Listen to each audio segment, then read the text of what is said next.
Ragazzi, buongiorno, oggi vi porto con me in una giornata di allenamento un po' particolare. Infatti oggi andrò a fare il bike fitting, cioè la regolazione scientifica del mio bolide, e con questa scusa praticamente farò un triplo allenamento, perché adesso facciamo un'ora di bici per arrivare al centro dove devo fare il bike fitting. Arrivato faremo il bike fitting, poi nello stesso centro, che è un centro specializzato per il triathlon, farò un'altra ora di allenamento di nuoto con la mia allenatrice e poi fatto questo avremo un'altra ora per tornare qui indietro a casa. Bando alle ciance, partiamo e speriamo di sopravvivere. Finita questa oretta leggera, 33 km a una media di 30 orari e ora siamo in gruppetto. Bellissimo, ha montato tutta la bici per fare tutti i test. Qui sta impostando il software, qui ha un po' di ricambi e adesso è andato a prendere lo spaziatore corretto per i miei manicotti, perché questa bici l'ho presa usata, però quando ti arriva mi ha detto che dovrebbero esserci degli spaziatori che volendo ti fanno alzare questo. Ironman of Cervia, it's the 21st of September, yes. Yeah. So in 6 months. Okay. My problem now is swimming. Okay. And then I took 20 sections and now I will be here more or less every day. That's good. Swimming is like you need to come out of the water. Once you come out of the water, from the 3 sports is the one that requires more technique. Cycling, there is no technique. It's pure fitness level. Yeah. You sit on the saddle, turn your legs, it's good to go. My goal is to arrive to the end, to complete it, that's it. Yeah, if I take 16 hours, it's fine. No. They will cut, you cannot do. It's the full one. It's the full one. You're doing the full one. I thought you're doing the 7.3. No, I'm trying to get to the full one. Yeah, don't worry. Do you think this bike is gonna be fine for... Yeah, there is nothing wrong with it. The bike is totally fine. You just need to get in the right setup and then you're gonna be totally fine. The advantage to get the bottle on the front is that you're gonna change position. And you drink much more intuitive. Yep. Because otherwise if you need to get out of the position to drink, you not do it. And the good thing with once you put the bottles on the front, you can remove the bottle from here, refill it, and then put it back again. Then definitely we need to get you get a bit of this height here, but you're gonna need to get you 5 or 6 centimeters more height because to become much more comfortable. Not only is more comfortable, but will be more aerodynamic. Okay. Because aerodynamic at the moment you put your elbows here and your head, for example, goes here. The head's still in the same place, but you bring your arms much more up. Yep. So you end up being much more comfortable for Got you. it. Comfort is key. As I always say, it's only air while you can hold it. Yep. If you cannot hold the position, it's kind of pointless to do anything else. So main thing for you is to get comfortable, because once you get comfortable, when you finish the bike leg, you need to do the run. Yep. I only did one full distance, and the thing that I learned, if I have to do another one again, I just run a lot. The triathlon starts on the run. Okay. I mean, I already did a few marathons, so it's fine. So I never did a marathon, and it was hard to do that. Did you finish it? Yeah, I did 11 hours. It's a good time. 60% of my triathlon was the marathon. I swim 1 hour and 5. Wow. I bike 4.5. Okay. And do the rest. Did 20 minutes of transition, both of them. Yep. And put the rest for the. Got it. I walked 2 laps. I run the last lap. It was hard, so it means I got it. should have run more. With running, I'm doing more or less half marathon every week. That is good. If you're doing that, focus on that. I have to focus in swimming, I'm completely shit at Yeah, swimming. but swimming, you get on that. Just go through that. You still have 6 months, and you'll see that you improve quite a bit. The advantage to doing the swimming on this kind of setup is because you see in real time what you're doing wrong. If you're on the pool, you don't have that perception. Even if the coach tells you, oh, this is wrong, you're like, okay, on your head, think that is right. But if you when you look and you see in front of you, I'm doing wrong. Once you get that right, now it's right, then you can put the same position over and over, so it becomes much more easy for that. Can I ask you just a question? Because when I bought it, it already had some scratches here. Yeah, it's good. The caravan is monocoque, it's just one piece. Okay. When you do this, you will hear a different sound. Okay. So this is just scratch. But do you think it's worth it to put something on top to... Or you do the full paint job or just leave it like that. Okay. How much is the full paint job? There is people doing here, but they're pretty crap. So the people that we work cost it probably 4,000 dirhams. The downside of that is you get without the bike for 4 weeks. It's not even worth it. I paid the bike 6,000. How much do you think it's worth it? Because I paid 6,000 dirhams. You pay a decent price. Okay. The good thing about this bike, you're never gonna lose money. Okay. And you also appreciate the value because you got carbon wheels. They cost more than the bike, than the price. Yeah, exactly. Yeah, but no, they are great wheels because you see how much smooth and efficient they are as well. This sensor here will send information to the cameras there, these 4 sensors, and they have this zin here, this pin here. So whenever you see into the design, gets the data. This tool enables to take a measurement of the bike, all the angles and also the geometry of the bike. We do this before and then after the fitting. So every time you do then a readjustment, when we increase the spaces here, we also want to do exactly the same thing. So any adjustment that you do on the bike, we record it. So we always know everything that you did on your bike.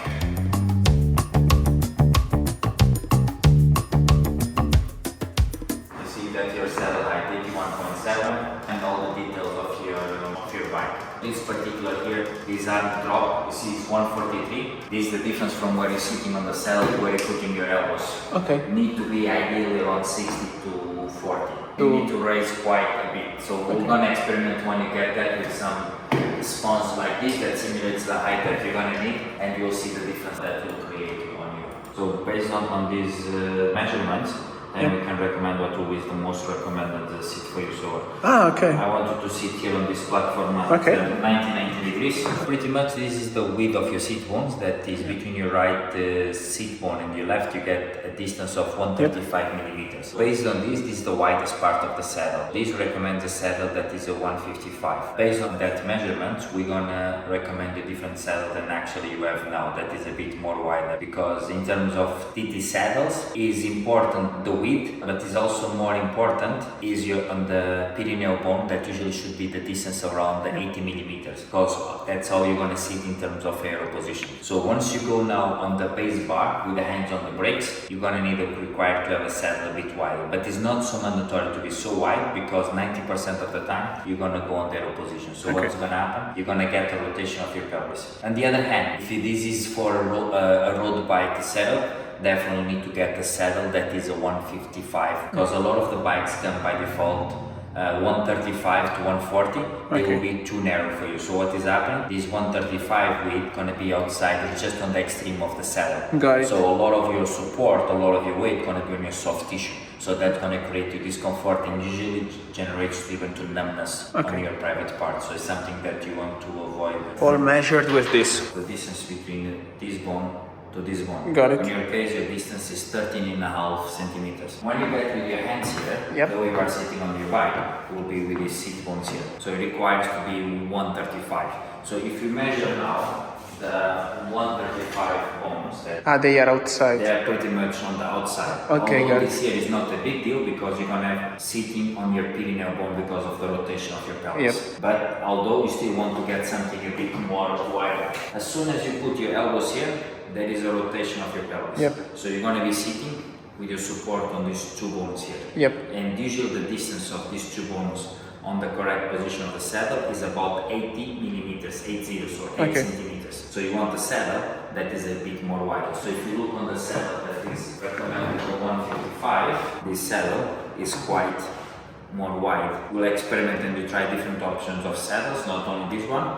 While we're on the bike riding on that position, to find out which one will be more suitable for you. The most important is always getting the correct support on your seat bones. So now, before we do anything else, we're gonna take a picture of how you'll be riding the bike now. And then in the end, we do exactly the same thing, so you can see the difference between before and after. Got it. And every time you come here, once we put the spacers as well, or we make any update in your position, we do the same process and we record. So you're going to be seeing, for example, in 3 or 4 months time, you're going to be see your evolution in terms of your position from the first time you come in till the way you're going to go for the race.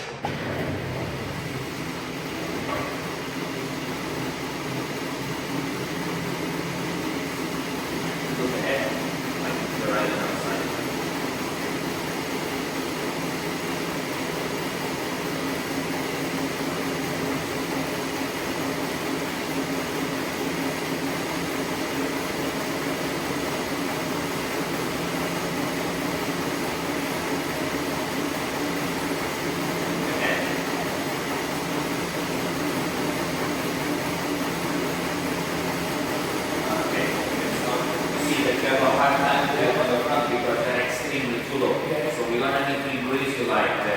6 or 7 centimeters on that, because at the moment it's excessively too low. So that you are losing a lot of your hip angles, you see your back is completely flat, you need to be much more round. So this is forcing so much, because more lower you also are on the front, more rotation of your pelvis you need to have. So more stress on your hamstrings you create.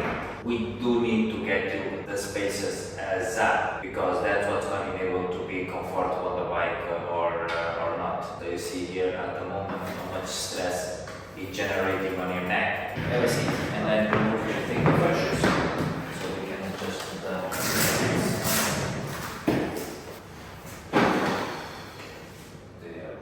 because at the moment on this position you cannot be more than 20 or 30 minutes on that position, because that creates massive stress on your neck all the time. Each one of these is 6 centimeters. You simulate like the height just for you to see the difference. You see here? Alright, now I can see what's going on and my light goes around me. You know, so this is like 6 centimeters. Probably we're gonna put like 8 on here. Okay, so if you see the other hand, you're gonna hide. You see here, you get even a much more relaxation of your hip.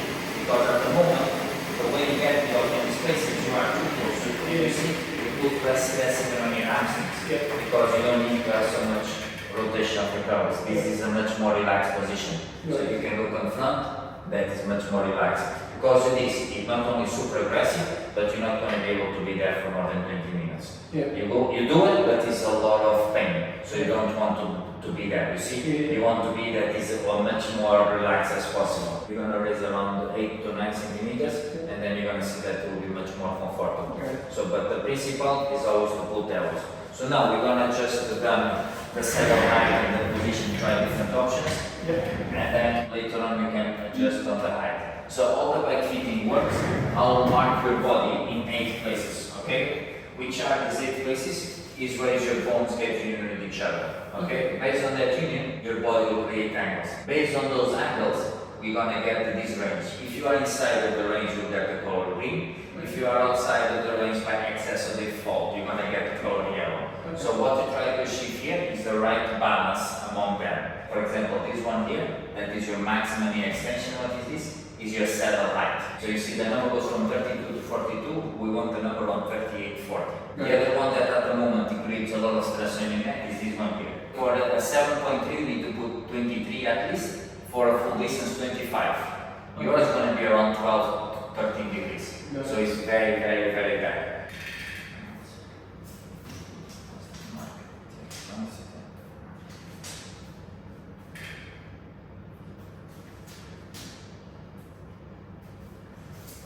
So now you can run without any problems on your feet. Yeah, I mean, like, I feel pain on this foot. Oh yeah? I feel pain on the back because I have a cut here. Okay. I cannot do anything, I just need to get used to it. Start the battle.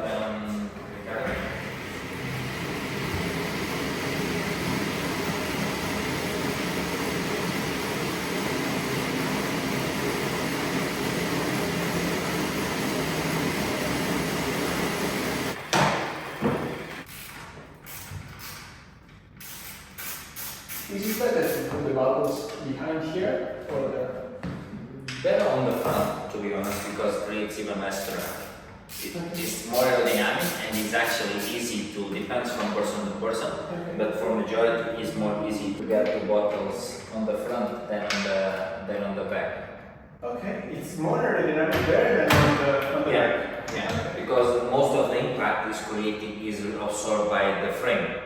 If you get here and once you sit here, there is all of this drag. This drag will create turbulence while you're riding your bike. Right. So if you see a lot of the pros, they will use, for example, the bottom behind the seat post, because the most impact is occur on the front of the seat post. But again, as I say to people, just to get something that works for you, forget about aerodynamic.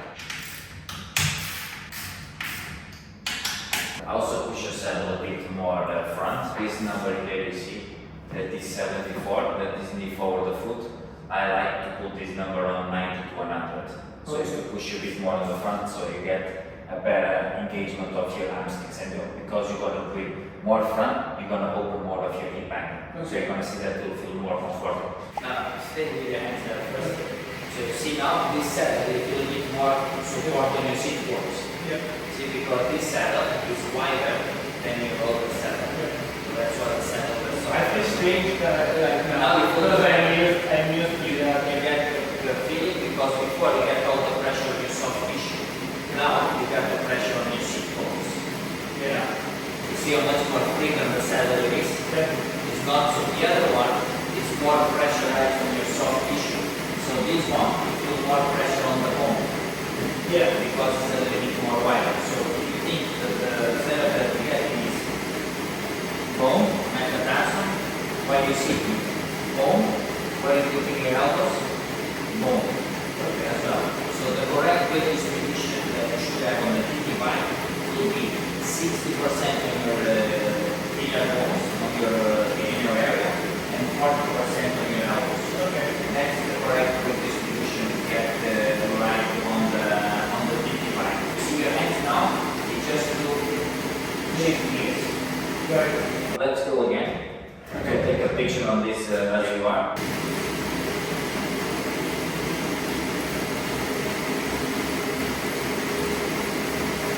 You see that you sit more on the front of the saddle. You see where you're putting your elbows. You end up to reducing a little bit of the stress on your neck. You see how much more round your back becomes.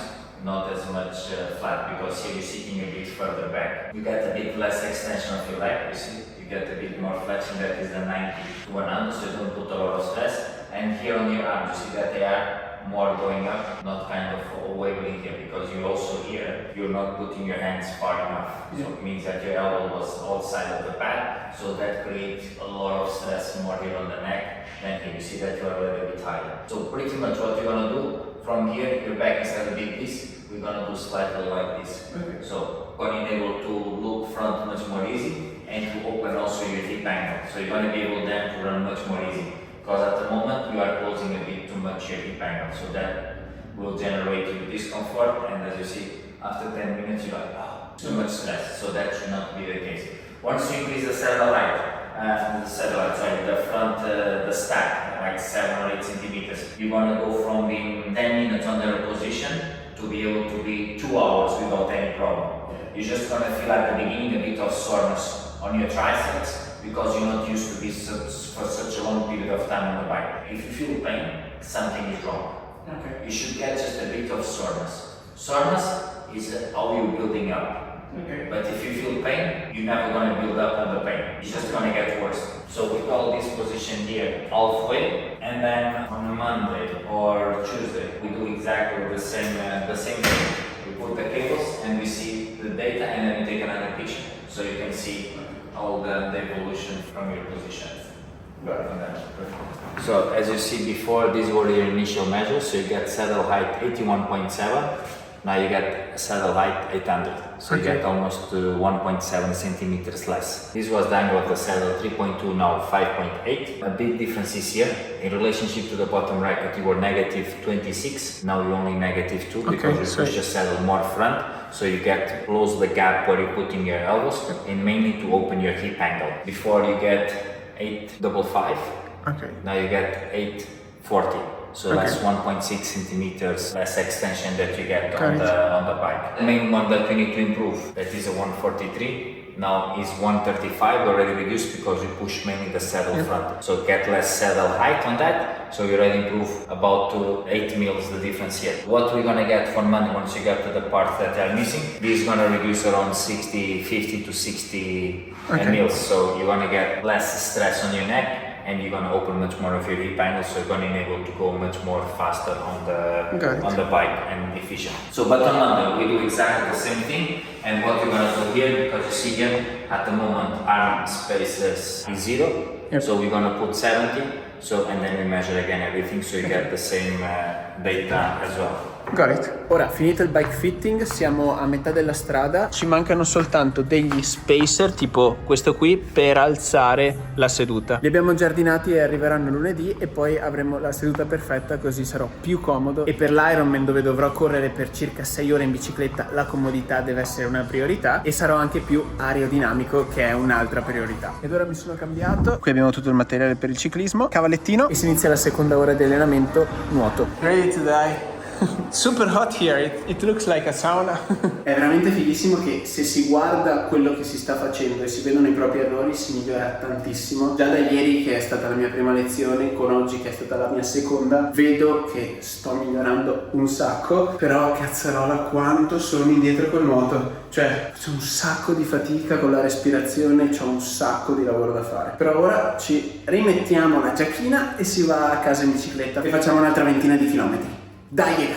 Intanto qui si è riempito e sta piovendo, piove a Dubai. Pensavo di uscire e di prendere un po' di sole e asciugarmi. Bring okay. What? Okay. It's fine, it's fine. Have a good day. Okay. Bye. Adesso si parte, si vola. E un'altra mezz'oretta fatta. Arrivati a casa e direi che oggi può bastare. Ciao!